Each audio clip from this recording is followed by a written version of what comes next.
My name is Father Thomas Carey. I am 71 years old. For 30 years, I was a sanctioned exorcist for the Diocese of Harrisburg, Pennsylvania. That title meant I was the priest the bishops called when other priests could not explain what they were seeing.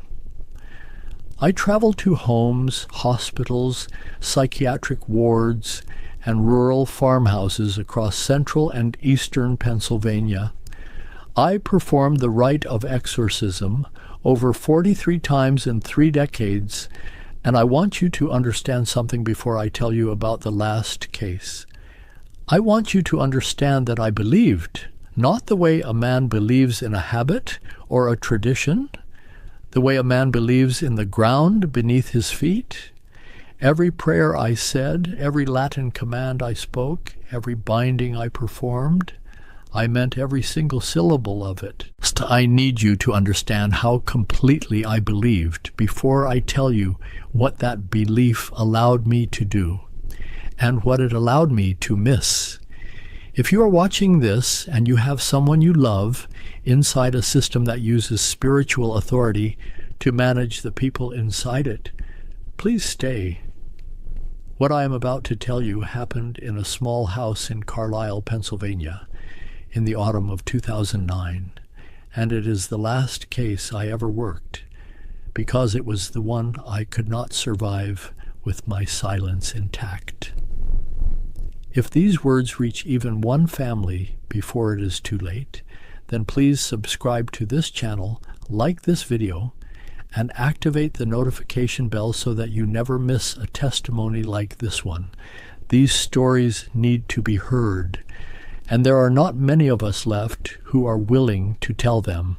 I grew up in a small row house in Scranton, an Irish Catholic family, 6 children, 1 bathroom, a father who worked the railroad, and a mother who kept a rosary in her apron pocket every day of her life. Faith was not something we discussed in my family. It was simply the water we swam in, Mass every Sunday, fish on Fridays. The priest was the most important man in any room he entered, and we all understood that without anyone saying it out loud. I entered the seminary at 22 because I felt called in a way I could not argue with. Not a voice, not a vision, just a certainty so deep it felt geological, like it had always been there and I had only just noticed. I was ordained at 27. By 35, I had developed a reputation as a priest who was unusually steady in crisis situations.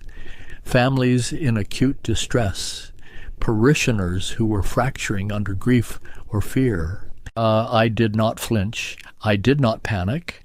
I sat with suffering in a way that most men could not. The bishop at the time, Bishop Riley, noticed this. He asked if I would be willing to pursue additional formation for what he called sensitive pastoral cases. I said yes. 3 years later, I was the diocese's appointed exorcist. I want to tell you what I believed that role meant. I believed I was a soldier in a very old war. I believed that spiritual evil was real and active, and that certain human beings were vulnerable to it in ways that required trained intervention. I believed the Church had preserved ancient knowledge about this evil, and that I was the guardian of that knowledge in our region. I was proud of that. I will not pretend otherwise. I was proud of my Latin, proud of my composure, proud of the fact that bishops called me, and not the other way around. That pride was not the worst thing about me, but it was the crack through which everything else would eventually enter. In the spring of 2009, I received a call from Monsignor Dolan, the Vicar General for the diocese. He told me there was a situation in Carlisle that required my attention, a family, a mother, her adult son, and a younger daughter. The daughter's name was Mara. She was 24 years old. She had been experiencing what Monsignor Dolan described as profound spiritual disturbance, disrupted sleep, dissociation, episodes of what her mother called speaking in voices, violent aversion to religious objects. The local parish priest had already visited twice and had requested diocesan support.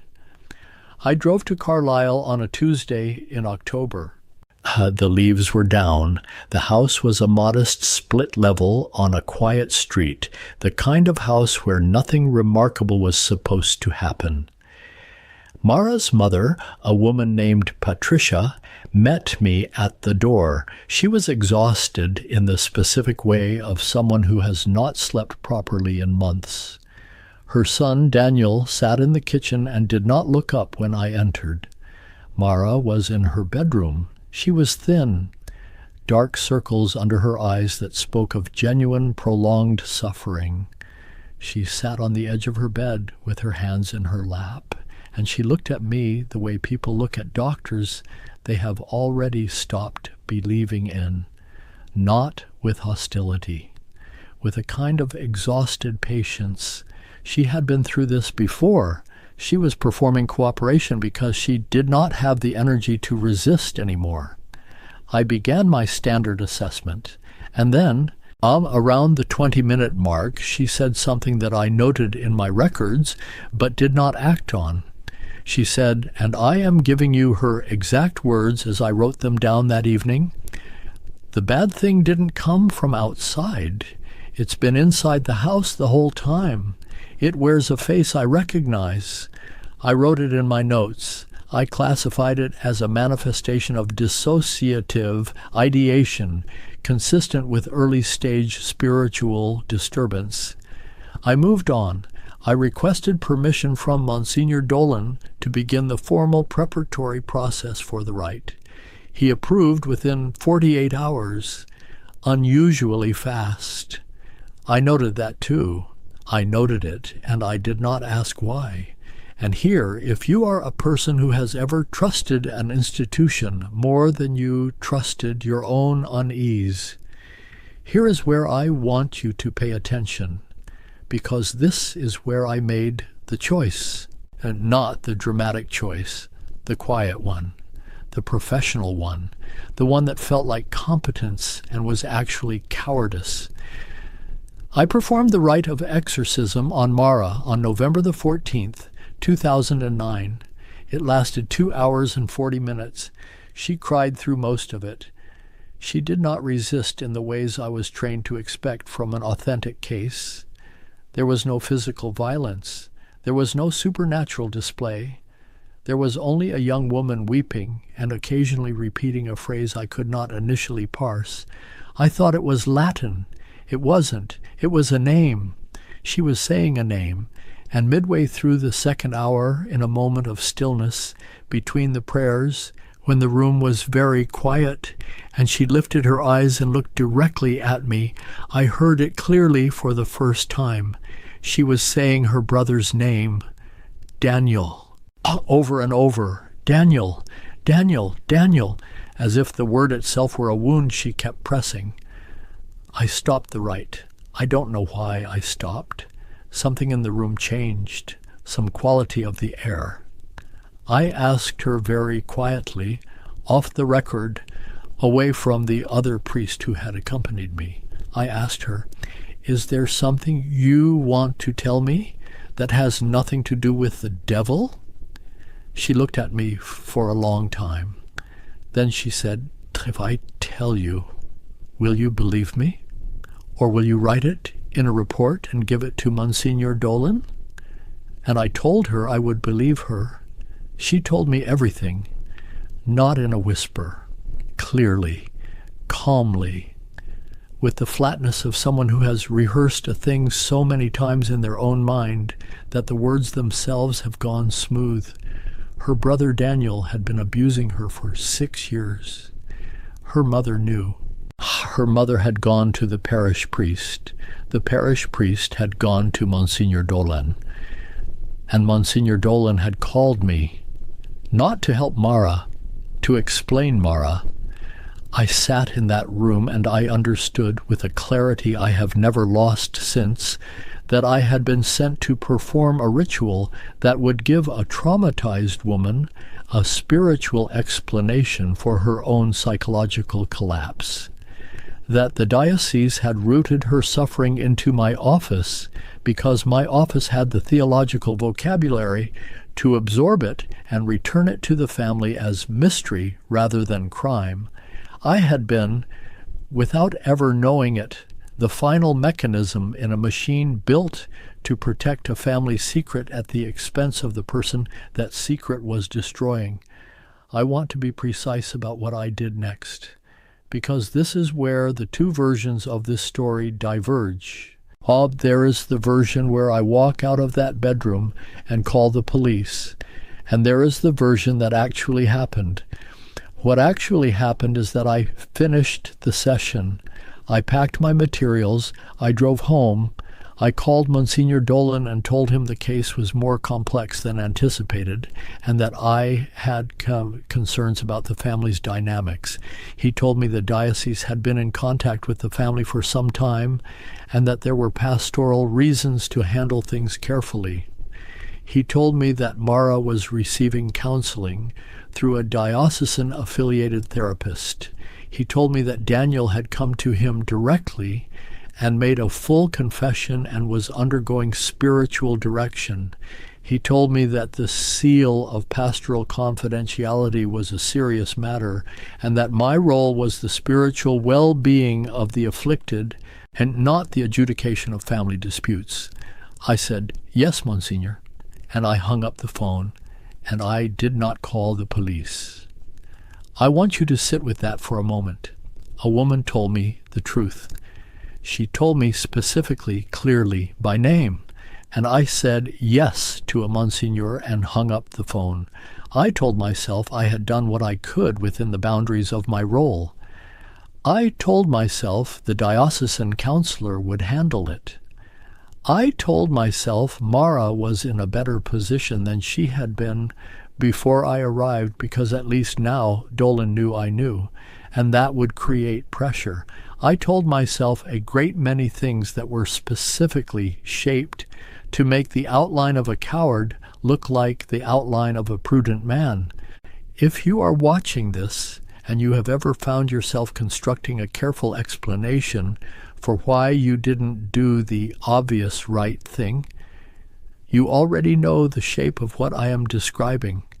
And please, if this testimony is reaching you and you know someone in a situation like Mara's, subscribe to this channel, like this video, and make sure to activate the notification bell.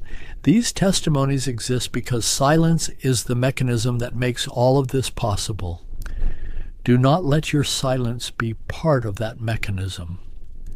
Mara died in March of 2014. She was 29 years old.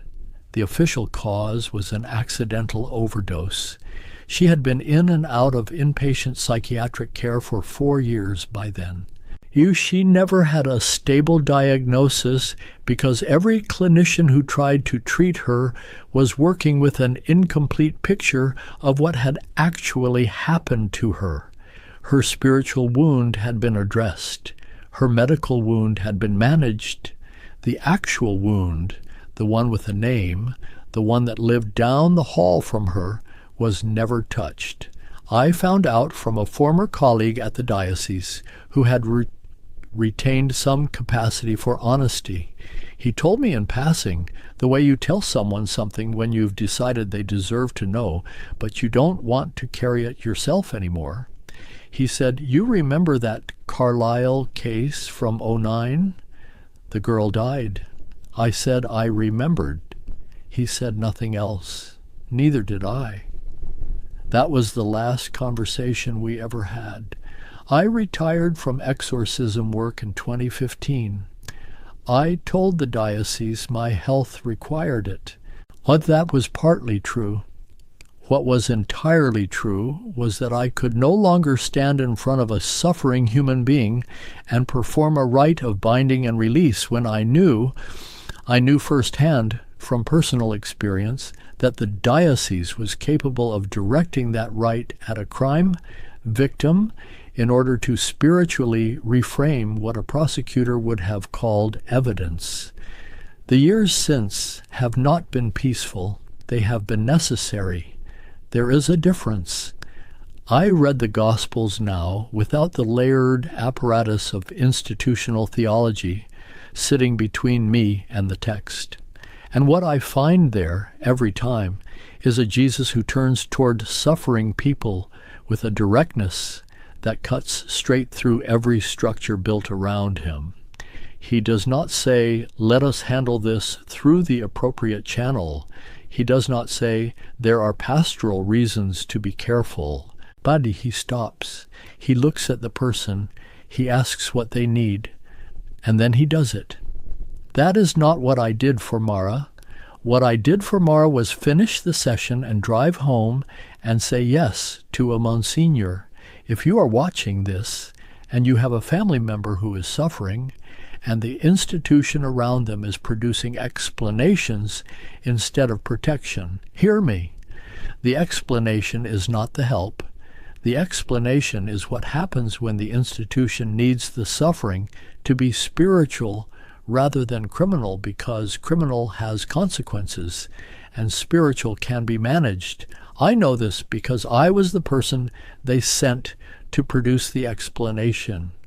And I did it. I did it well, and I drove home and I slept, and I did it again in different cases, in different houses, for years.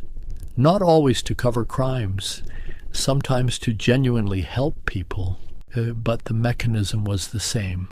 The bishop calls, I come, I perform the rite, I file the report, the institution absorbs the situation. That is what I was for. I burned my case files 2 years ago in the fireplace of the house I rent in Lancaster County. They were in 3 large binders. I sat and watched every page go. I said Mara's name out loud when they were gone. I had not said it out loud since 2009. It felt like removing a stone from my chest that had no business being there in the first place. I do not know what she would think of this testimony. I do not know if she would find it too late to matter, which would be accurate, or if she would find it better than nothing, which I hope. What I know is that her suffering was real, and her abuser was named, and the institution I served had that information and chose pastoral management over her safety. And I was their instrument. And I have to say that out loud before I die, because it is the only remaining thing I can do with the truth she handed me in that bedroom in Carlisle on a November afternoon when she was 24 years old and had already run out of people to believe her. The last thing she said to me as I was leaving was this. She said, I knew you wouldn't. I just hoped. I have thought about those 2 sentences almost every day for 16 years. She knew, and she hoped anyway. That is not a detail about her weakness. That is a detail about her extraordinary, exhausted, unkillable insistence on the possibility that someone would finally do the right thing. That insistence deserved better than me. If you are still watching, I want to ask you one last thing. Not for me, for Mara. Tell someone the truth today that you have been managing into something smaller and safer, not because the institution will thank you. It won't. But because the person on the other side of your silence is sitting on the edge of a bed with their hands in their lap, looking at the door, still hoping. Please subscribe to this channel, like this video, and make sure to activate the notification bell. Every testimony shared here belongs to the people who were never allowed to speak for themselves. Be a witness. That is all that is being asked of you. Be the witness that nobody was for them. I was an exorcist for 30 years. The last case broke me. I am grateful it did. Unbroken, I would have kept driving home.